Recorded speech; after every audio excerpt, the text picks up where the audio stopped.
وارزقنا الإخلاص في القول والعمل كاملا وعلما نافعا لا ينسى وتوفيقا دائما وصحة ويقينا وعافية. اللهم افتح لنا كل خير، اللهم انصر المجاهدين، اللهم ارحم المستضعفين، اللهم دمر أعداء الدين، آمين يا رب العالمين. Alhamdulillah kaum muslimin rahmani wa rahimakumullah. Kita lanjutkan pengajian kitab fikih mazhab Syafi'i Matn Taqrib, dan kita sudah sampai pada pembahasan tentang Kitabul Aqdiyah, kitab tentang perhakiman wasyahadat dan tentang persaksian.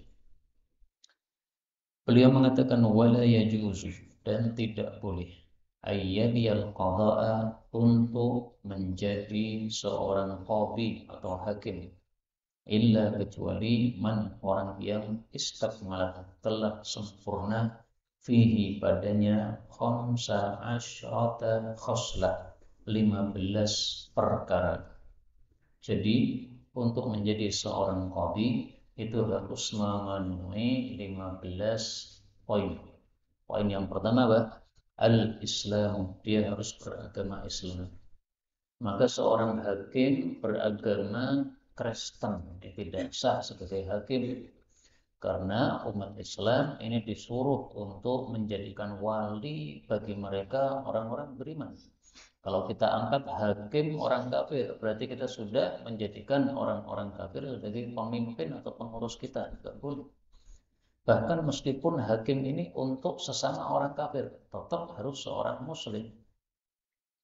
Yang kedua adalah wal bulu, dia harus sudah balik.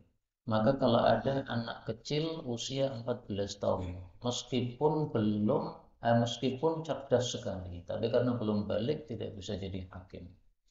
Yang ketiga wal aqlu, dia harus berakal, maka orang gila tidak bisa jadi hakim.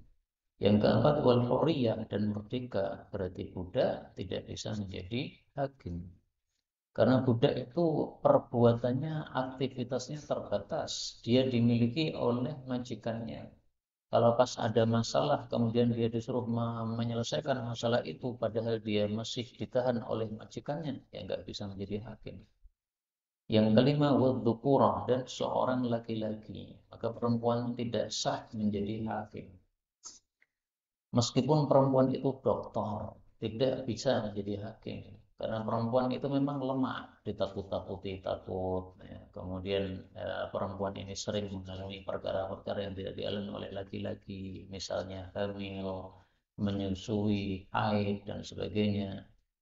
Yang keenam wal adalah, dia harus orang yang adil. Nah, adil ini nanti akan dibahas pada bab tentang persaksian. Tapi ringkasnya, adil itu tidak fasik. Fasik itu yang melakukan dosa-dosa besar, itu tidak boleh menjadi hakim. Syarat yang ketujuh, wa ma'rifatu ahkamil kitab was sunnah, dan mengetahui hukum-hukum Quran dan sunnah. Jadi harus paham hadis-hadis Nabi, harus paham ayat-ayat Quran, terutama ayat-ayat tentang hukum. Karena dia menjadi seorang hakim, memberikan keputusan hukum, maka yang paling penting bagi dia ayat-ayat hukum. Hadis juga begitu, hadis-hadis hukum itu yang paling penting dia pahami. Yang kedelapan, wa ma'rifatul ijma'i, dan mengetahui kesepakatan para ulama, wal ikhtilaf, dan perselisihan para ulama. Jadi artinya dia paham ilmu fikih sehingga tahu mana yang disepakati ulama, mana yang diperselisihkan. Sehingga kalau dia memutuskan satu keputusan, jangan sampai keputusannya ini bertentangan dengan kesepakatan para ulama. Jangan sampai dia memutuskan satu keputusan yang menyimpang dari perbedaan pendapat ulama yang sudah ada. Misalnya dalam satu masalah diperselisihkan menjadi 5 pendapat. Nah, jangan dia membawa pendapat baru, pendapat nomor 6. Kamu itu siapa kok membawa pendapat baru? Seorang hakim dia hanya mengikuti ulama-ulama yang ada, maka keputusannya jangan menyempal dari kesepakatan ulama, jangan menyempal dari pendapat-pendapat ulama yang sudah ada, meskipun berselisih pendapat mereka. Apakah seorang hakim harus tahu seluruh kata-kata, seluruh perkara yang disepakati ulama? Tidak harus tahu semuanya. Yang penting dia tahu bahwa keputusan yang dia hadapi sekarang ini, yang dia ingin memberikan keputusan padanya, keputusannya tidak bertentangan dengan kesepakatan para ulama. Meskipun kesepakatan ulama yang lain dia tidak tahu, tidak apa-apa. Yang kesembilan, wa ma'rifatu dan mengetahui turuqil ijtihad, cara-cara, jalur-jalur untuk berijtihad. Ijtihad itu apa sih? Ringkasnya ijtihad itu mengambil istinbat atau kesimpulan dari dalil. Ada dalil Quran, ada dalil hadis. Nah, kemudian diambil kesimpulan darinya, itu istinbat namanya. Sebagaimana ditanyakan kepada Mu'ad bin Jabal, "Hai Mu'ad bin Jabal, kamu saya diutus oleh Nabi untuk menjadi hakim di Yaman. Kamu kalau ada masalah, kamu putuskan dengan apa?" Kata Mu'ad, "Ya dengan Quran." Kalau di Quran tidak ada, kamu putuskan dengan apa? Ya dengan hadis. Kalau di hadis Nabi juga tidak ada. Nah, ajtahidu ra'yi. Saya pakai pendapat saja. Tapi bukan pendapat semauku, bukan. Ya, mengambil dalil Quran dan dari hadis, kemudian diambil kesimpulan darinya. Itu namanya apa? Ijtihad. Kemudian yang ke-10, wa ma'rifatu dan mengetahui tarafin sebagian min lisanil Arab dari bahasa Arab. Karena Quran berbahasa Arab, hadis Nabi juga berbahasa Arab. Maka kalau orang Jawa tidak paham bahasa Arab sama sekali, jadi hakim, rusak nanti. Dia pasti akan memberikan hukum-hukum yang menyempal dari hukum Islam. Bahasa Arab aja nggak paham, baca Quran nggak paham apa yang dibaca, baca hadis nggak paham apa yang dibaca, nggak mungkin jadi hakim. Maka dari persyaratan-persyaratan yang banyak ini, kita bisa yakin bahwasanya kebanyakan hakim yang ada di Indonesia ini hakim yang tidak sah. Kenapa tidak sah? Tidak memenuhi syarat.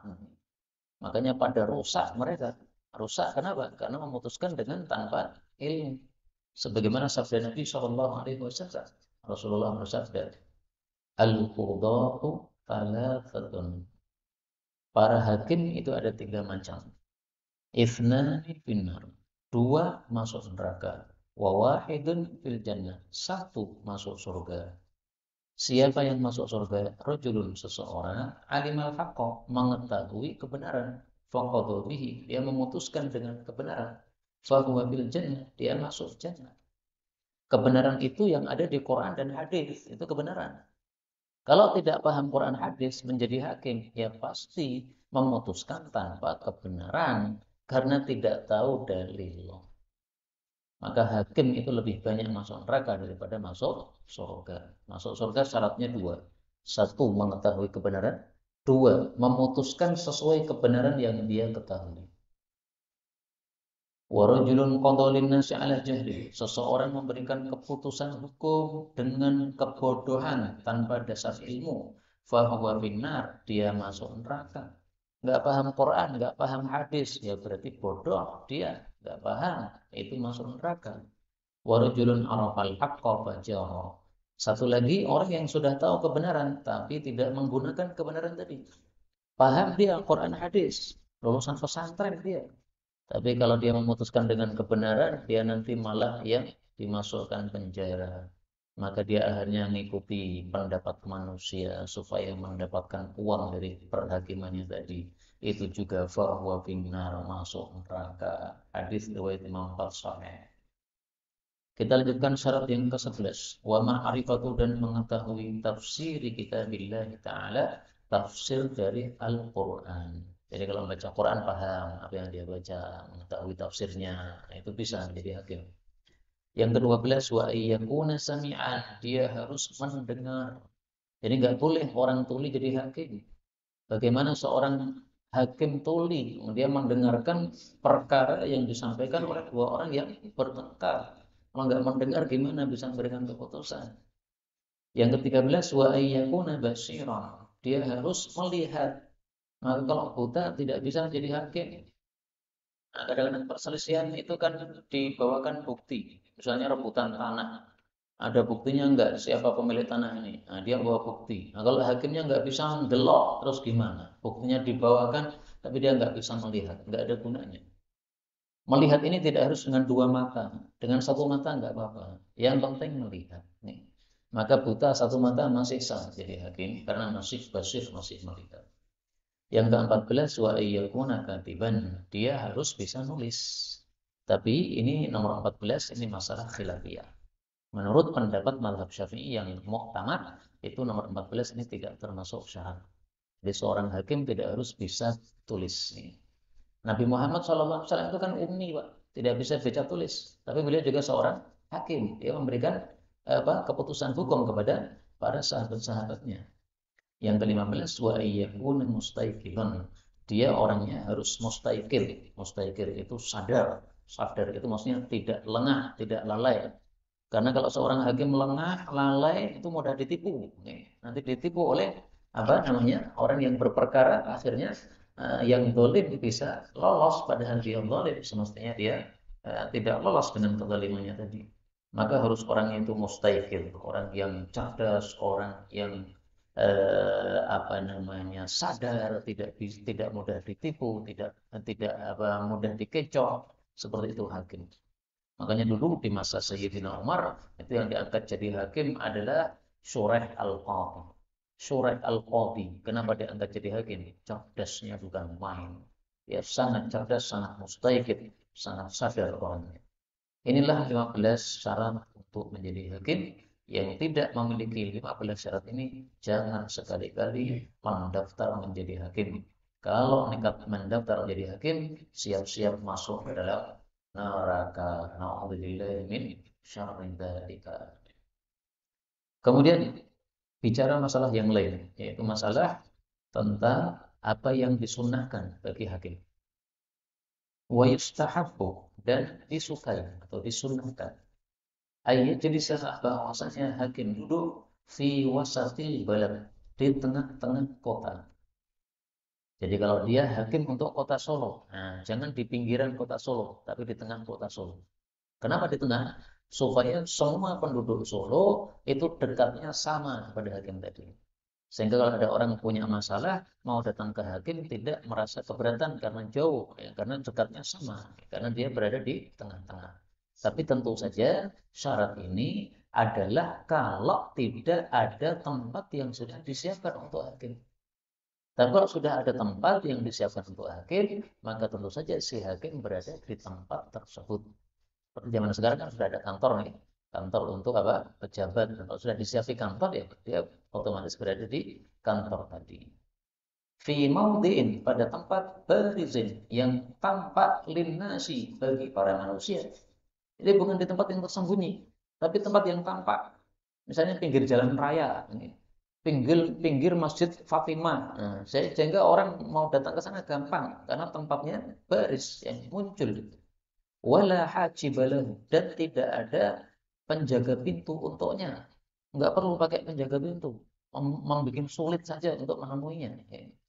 Apalagi penjaga pintu yang terang, yang tidak memberikan izin kepada setiap orang yang mau datang. Jadi ini betul-betul tanpa penjaga pintu, sehingga siapapun rakyat jelata, meskipun dia sangat rendah di masyarakat, tapi kalau mau ketemu dengan hakim itu sangat mudah. Sebagaimana Rasulullah tidak punya penjaga pintu. Rasulullah itu sebagai presiden di kota Madinah, bahkan untuk seluruh dunia, karena beliau adalah Amirul Mukminin, tapi beliau tidak pernah punya penjaga pintu rumah. Siapapun sahabat Nabi, siapapun rakyat yang ingin ketemu Nabi, tinggal datang ke rumah Nabi, ketok pintu Nabi dengan jarinya. Tok, tok, tok, assalamualaikum. Rasulullah akan keluar. Itulah Rasulullah Sallallahu Alaihi Wasallam yang sekarang tidak dilakukan oleh presiden-presiden dan hakim-hakim pada masa sekarang. Wala yaqidu, dan jangan dia mengadakan lil qada'i, untuk perhakimannya fil masjid, di dalam masjid. Di masjid kan tempat terbuka, Pak. Tapi tidak boleh dia mengadakan perhakiman di masjid. Kenapa? Karena kalau di masjid, padahal perhakiman itu biasanya ada tengkar antar seseorang dengan yang lainnya. Nah, nanti jadi ribut. Padahal masjid tidak pantas untuk keributan. Masjid itu untuk khusyuk ibadah kepada Allah Subhanahu wa taala. Yang bongso keributan, main-main, teriak-teriak itu enggak pantas berada di dalam masjid. Sebagaimana sabda Rasulullah sallallahu alaihi wasallam, wa iyyakum wa aisyatil aswaq. Hindarilah oleh kalian keributan pasar, jangan sampai dibawa ke masjid. Ini Nabi sedang bicara tentang masjid. Untuk masjid hindarilah keributan-keributan pasar. Di pasar sering ada pertengkaran kan? Nah, maka pertengkaran jangan dibawa ke masjid. Kalau kita membawa perhakiman di masjid, berarti kita membawa keributan ke dalam masjid. Enggak boleh. Ini hadis riwayat Muslim. Kemudian yang wajib bagi seorang hakim awam, wa yusawwi, dan dia wajib untuk menyamakan bainal khasmaini, antara dua orang yang berperkara, fi thalathati asya, dalam 3 hal. Satu, fil majlis, dalam masalah duduknya, wal lafzi, dan dalam masalah ucapannya, maksudnya mendengarkan ucapan si orang yang berperkara, wal lahdi, dan dalam masalah melihatnya. Jadi seorang hakim yang memutuskan masalah untuk 2 orang, maka 2 orang ini disuruh duduk dengan adil. Jangan sampai satunya ditaruh di atas kursi, satunya disuruh duduk di bawah tanah, di atas tanah. Ini enggak adil kan ini. Meskipun yang berperkara ini antara pejabat dengan rakyat. Yang satunya membawa sepeda ontel karena rakyat jelata, yang satunya membawa mobil mewah karena dia pejabat. Meskipun ya derajatnya di masyarakat tidak sama, tapi kalau duduk di kursi peradilan disamakan betul-betul. Kalau yang rakyat duduk di tanah, si pejabat harus turun ke tanah. Kalau si pejabat duduk di atas kursi, maka si rakyat kasih di kursi. Apa dalil untuk masalah ini? Dalilnya hadis dan ayat yang umum. Allah Subhanahu wa taala menyuruh untuk menegakkan keadilan. Allah mengatakan pada surat Al-Maidah, ya ayyuhalladzina amanu, wahai orang-orang beriman, kunu qawwamina bil qisti, jadilah kalian penegak keadilan.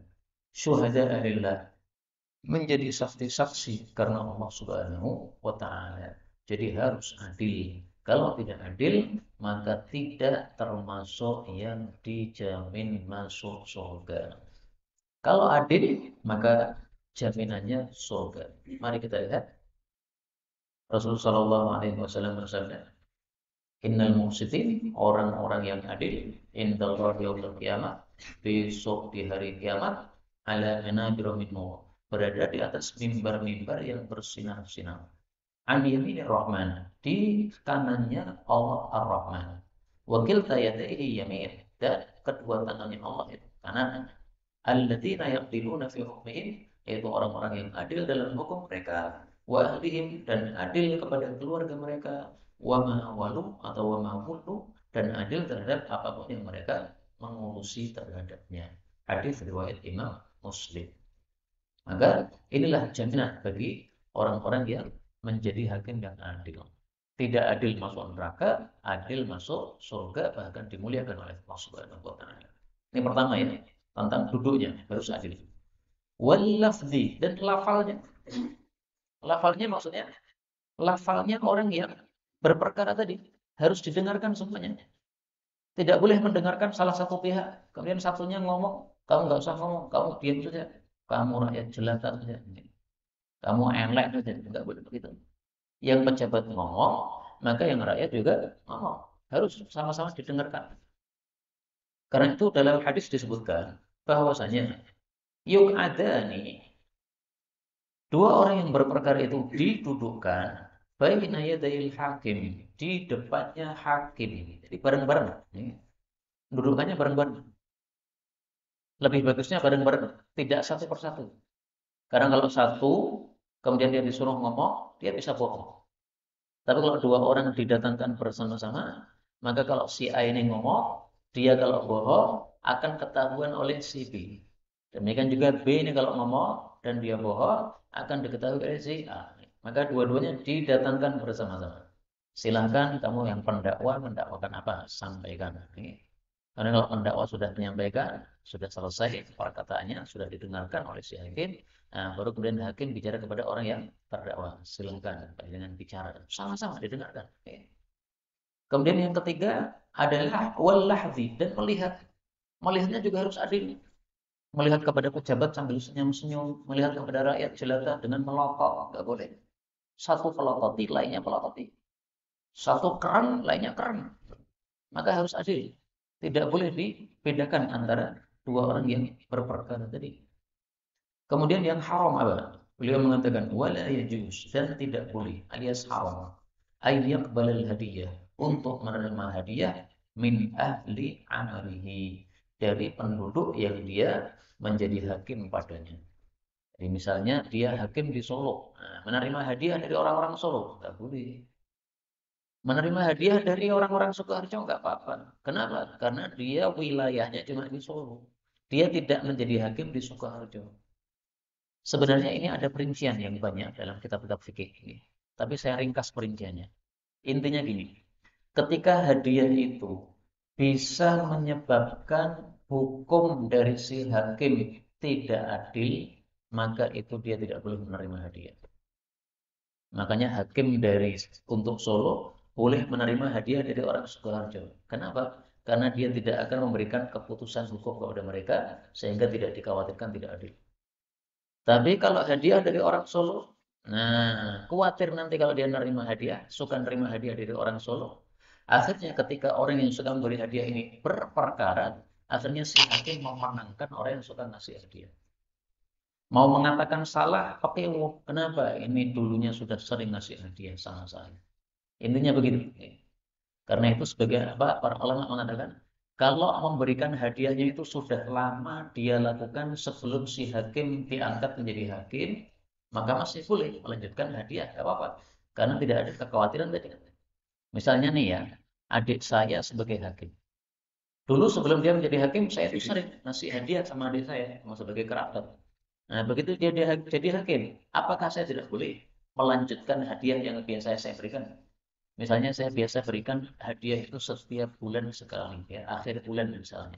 Nah, tanggal tua saya kasih hadiah misalnya. Nah, boleh dilanjutkan, nggak apa-apa. Karena tidak ada kekhawatiran tadi untuk menyebabkan apa? Menyebabkan dia tidak adil dalam perhakimannya tadi. Intinya itu. Tapi perinciannya banyak di dalam kitab-kitab fikih. Nah, kita ringkas saja. Kemudian, wayajtanibu, ini yang makruh ya. Wayajtanibu, dan dia menjauhi, maksudnya dimakruhkan al-qadha, untuk memberikan keputusan fi asyrati mawadhi, pada 10 kondisi. Jadi sudah kita pelajari apa yang wajib, sudah kita pelajari apa yang haram, sekarang kita pelajari apa yang makruh. Makruh untuk dia memberikan keputusan dalam 10 kondisi. Pertama, indal ghadab, ketika marah. Kenapa marah tidak boleh memberikan keputusan?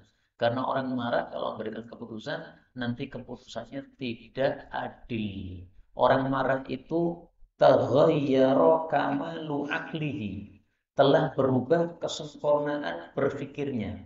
Maka pas marah, dia menghadapi kondisi dua orang berperkara, mikirnya nggak bisa sempurna. Kalau mikirnya nggak bisa sempurna, nanti keputusannya bisa salah. Kalau keputusannya salah, berarti bisa tidak adil dalam keputusannya. Tapi para ulama katakan, kalau marahnya ini sangat dahsyat, sampai melenyapkan kelurusan berpikir, maka saat itu bukan lagi makruh, tapi haram untuk menjadi hakim, untuk memberikan keputusan. Ada dua orang berperkara, maka disuruh datang besok. Besok aja Pak. Hari ini saya sedang marah, naik pitam, nggak bisa ditahan marah saya. Kalau saya masih nekat memberikan hukum untuk antum berdua, nanti saya nggak bisa mikir dengan sempurna. Suruh datang besok ketika marahnya sudah apa lenyap. Apakah ada dalilnya? Ada. Wa huwa ghadban. Rasulullah Shallallahu Alaihi Wasallam bersabda, la yahkum ahadukum baina itsnain. Jangan seseorang itu menetapkan hukum di antara dua orang wa huwa ghadban, dalam keadaan dia sedang marah. Hadis riwayat Muslim. Muncul pertanyaan, bukankah Nabi pernah memberikan keputusan hukum tapi dalam kondisi beliau marah? Nah, ada dua jawaban di antara para ulama. Jawaban pertama mengatakan itu khusus bagi Nabi Muhammad SAW. Rasulullah, beliau maksum, sehingga tidak mungkin memberikan keputusan hukum yang tidak adil. Maka khusus Nabi boleh. Jawaban yang kedua, nah ini ada larangan, tapi Nabi melakukan, berarti hukumnya apa? Makruh tadi. Maka menurut mazhab Syafi'i, ini hukumnya makruh, tidak haram, kecuali kalau marahnya sangat dahsyat sampai tidak bisa mikir dengan lurus, maka itu menjadi haram untuk memberikan keputusan hukum. Untuk poin berikutnya, nomor 2 sampai 10, ini tidak ada dalil yang pasti dari Nabi SAW tetapi disebutkan oleh para ulama karena sifat ini sama dengan marah. Marah itu sifatnya apa? Melenyapkan kesempurnaan berpikir. Nah, nomor dua dan seterusnya ini juga melenyapkan kesempurnaan berpikir. Alju ketika sedang lapar, jangan memberikan keputusan hukum. Mikirnya rasa lurus. Karena apa? Kelaparan, malah mikir sego. Yang ketiga, wal atas dan sedang haus. Jangan memberikan keputusan hukum. Pesan es teh jumbo dulu. Nah, kalau sudah seger, nah, baru saya apa? Berikan keputusan hukum. Yang keempat, wasyiddatis syahwat dan dahsyatnya syahwat. Baru saja menikah tadi malam itu. Kemudian mau malam pertama ternyata belum sempat. Akhirnya besok masuk kerja menjadi hakim. Jangan kamu sedang syiddatus syahwat, nanti nggak bisa mikir dengan sempurna. Dan ini mengingatkan kita satu hadis dari Nabi SAW. Ada seorang nabi dari kalangan nabi-nabi terdahulu berperang, lalu mengatakan kepada kaumnya, jangan sampai ada seseorang di antara kalian yang sudah menikahi seorang perempuan dan dia ingin mengumpulinya tapi belum mengumpulinya, jangan sampai ikut perang bersama saya. Kenapa? Perangnya nggak akan khusyuk nanti. Angkat pedang tapi malah teringat istrinya. Nah, itu perang. Maka oleh Nabi itu nggak usah ikut. Kamu kumpul istrimu dulu, selesaikan urusan dulu. Nah, dalam masalah hakim juga begitu. Kamu sangat dahsyat syahwatmu, maka tidak boleh memberikan keputusan hukum, nanti nggak bisa mikir dengan sempurna. Yang kelima, wal huzn, dan ketika sedih. Yang keenam, wal farah, dan ketika gembira. Al mufrid, yang berlebihan. Kata-kata berlebihan ini maksudnya kembali kepada nomor 5 dan 6. Sedih berlebihan, gembira berlebihan. Kalau sedih biasa, nggak apa-apa. Gembira biasa, nggak apa-apa. Manusia itu kan hidup pasti ada kalanya sedih, ada kalanya gembira kan. Ada kalau sedihnya biasa, gembira biasa, itu bukan termasuk di sini. Tapi ini yang dahsyat. Yang ketujuh, wa indal marad, dan ketika sakit. Nah, sakit ini maksudnya sakit yang memberikan rasa sakit. Tapi kalau sakit yang tidak memberikan rasa sakit, nggak apa-apa. Misalnya seorang hakim pas panungan, nah, bolehkah memberikan hakim memberikan keputusan hukum? Boleh, karena panu nggak ada rasa sakitnya. Tapi kalau sakit gigi yang sampai tang tang tang sampai raiso mikir, nah, maka tidak boleh memberikan keputusan hukum. Cari dulu obat, nah, ditelan obatnya kalau sudah sakit hilang sakitnya baru memberikan keputusan hukum. Yang kedelapan, wa mudafa'atil akhbathin, dan ketika sudah menahan dua hal yang buruk. Dua hal yang buruk ini maksudnya adalah BAB dan BAK. Kebelet pipis sampai dahsyat, sampai ke belet-belet, sampai dia nahan-nahan, sampai dia pegang apa kemaluannya. Nah, ini nggak boleh untuk dia memberikan keputusan hukum. Silahkan ke belakang dulu, kalau sudah plong, nah, baru memberikan keputusan hukum. Yang kesembilan, wa indan nu'as, dan ketika ngantuk. Habis duhur ngantuk, datang dua orang berperkara. Ini Pak lagi rolasan, nanti aja jam 1 aku tak turusi, ngantuk tenang. Nah, baru setelah dia bangun jam 1 dia memberikan keputusan hukum. Yang ke-10, wasyiddatil harri wal barri, dan dahsyatnya panas dan dahsyatnya dingin. Nggak boleh memberikan keputusan hukum. Kedinginan sampai kakuan, nah, nggak bisa mikir dengan sempurna. Atau kepanasan sampai jumrobios, makanya nggak bisa mikir dengan sempurna. Makanya untuk ruangan hakim perlu dikasih AC supaya tenang, sejuk, tentram, sehingga orang datang berperkara apapun, sesusah apapun dia bisa mikir dengan jernih. Inilah 10 kondisi yang tidak boleh seorang hakim memutuskan hukum karena dikhawatirkan akan merusak keadilan dalam hukumnya tersebut. Kemudian sekarang bagaimana caranya memberikan keputusan hukum? Ini beberapa hal yang sangat banyak beliau kumpulkan dalam satu pembahasan. Pertama, beliau mengatakan, wala yas'al, dan jangan bertanya al-mudda'a alaih, kepada terdakwa, illa kecuali ba'da, setelah kamalid dakwah, sempurnanya dakwah disampaikan. Misalnya A ini pendakwa, B ini terdakwa. Jangan bertanya kepada B, kepada terdakwa, kecuali kalau A pendakwa sudah selesai bicara. Monggo Pak pendakwa, apa yang mau didakwakan kepada terdakwa? Nah, dia menyampaikan. Menyampaikannya belum selesai, jangan langsung tanya kepada si B. Iya Pak, benar ora? Jangan begitu. Sampaikan sampai selesai. Biarkan dia ngomong sampai selesai. Kalau sudah dakwaan selesai, baru kemudian tanya kepada B. Bagaimana terdakwa? Apakah benar ucapan pendakwa? Kalau si terdakwa mengatakan benar, ya berarti sudah selesai masalah. Ini pendakwa mengatakan, ini B ini utang kepada saya 10 juta belum dibayar. Nah, saya sebagai hakim bertanya, betul nggak terdakwa? Kamu utang 10 juta belum kamu bayar. Kalau dia mengatakan betul Pak Hakim, ya sudah selesai masalah. Berarti tinggal diputuskan dia harus bayar utang 10 juta.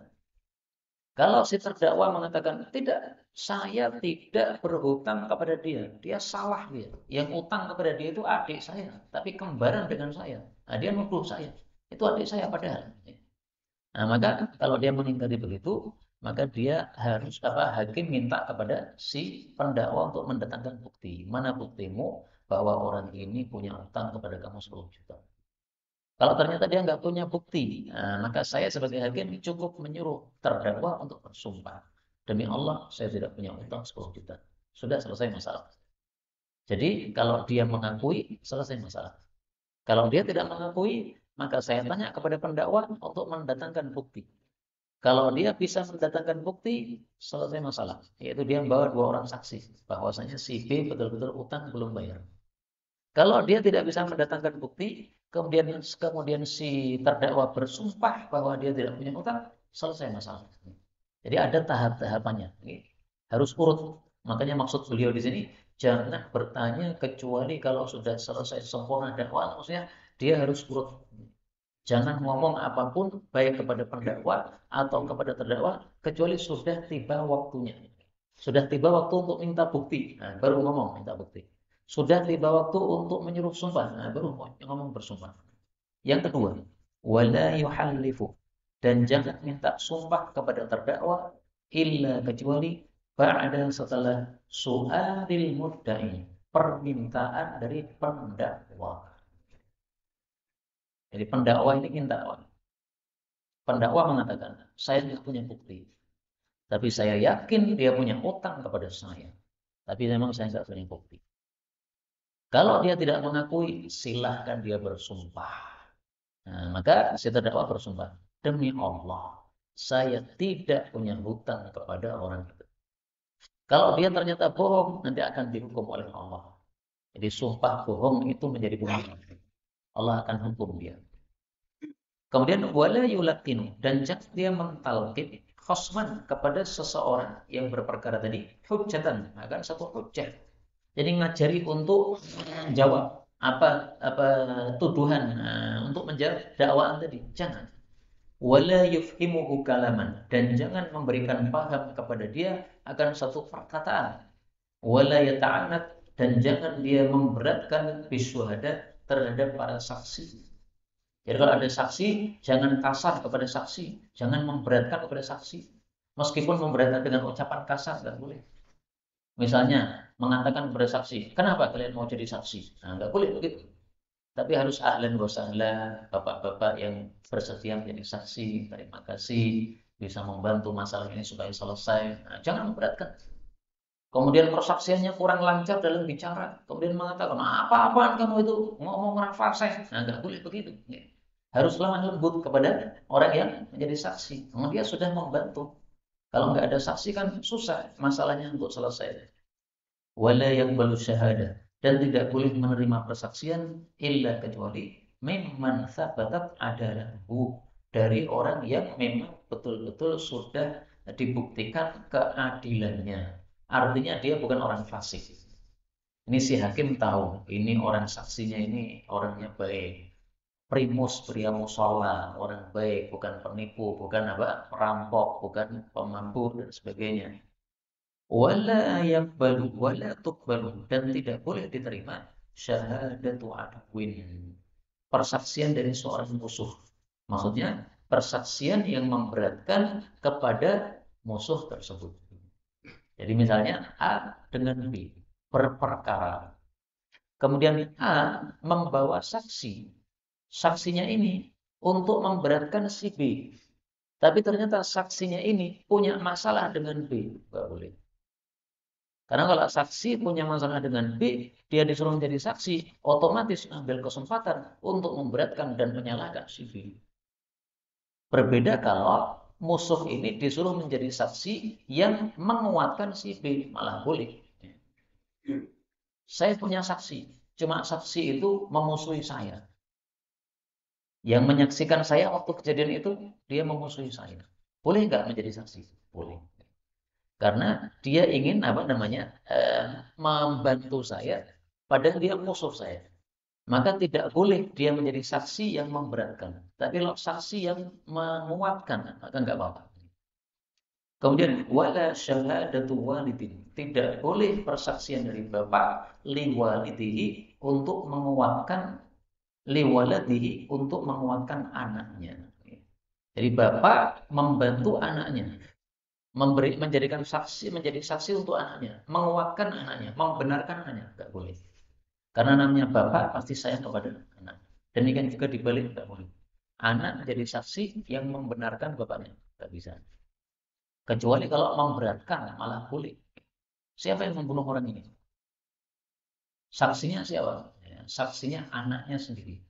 Ketika bapak membunuh istri, ya, yang menyaksikan siapa? Anaknya. Nah, anaknya menjadi saksi, boleh karena saksi yang memberatkan.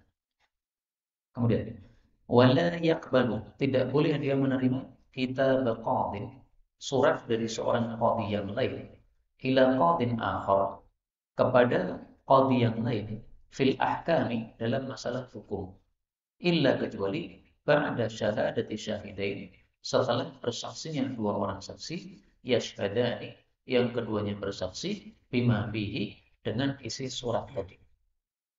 Maksudnya gini, seandainya saya seorang hakim, kemudian saya nulis surat untuk memberikan keputusan hukum. Kemudian surat ini dikirim kepada hakim yang lain. Karena saya sedang pergi, maka saya wakilkan kepada hakim yang lain. Nah, hakim yang lain tadi tidak boleh menerima surat itu dari saya untuk memberikan keputusan hukum, kecuali kalau ada dua saksi. Dua saksi yang bersaksi bahwasanya betul-betul ini isi surat ini adalah dari saya. Saya seorang hakim tapi sedang goib, sedang pergi. Nggak bisa langsung mengatasi masalah tadi. Tapi saya wakilkan kepada hakim yang lain. Nah, tapi ada bukti dua orang bahwa betul-betul memang ini tulisan saya sebagai hakim yang sedang goib. Nah, boleh diterima. Nggak ada dua saksi, nggak boleh. Inilah kaum muslimin rahimani wa rahimakumullah. Beberapa hal yang berkaitan dengan persaksian. Jadi ringkasnya Islam itu agama yang sangat lengkap, agama yang sangat indah, agama yang sangat sempurna, sehingga apapun masalah sudah ada pembahasannya di dalam Islam.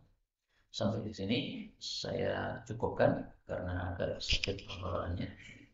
Benarnya dari Allah Subhanahu wa taala dan kalaupun ada salahnya, astagfirullahaladzim.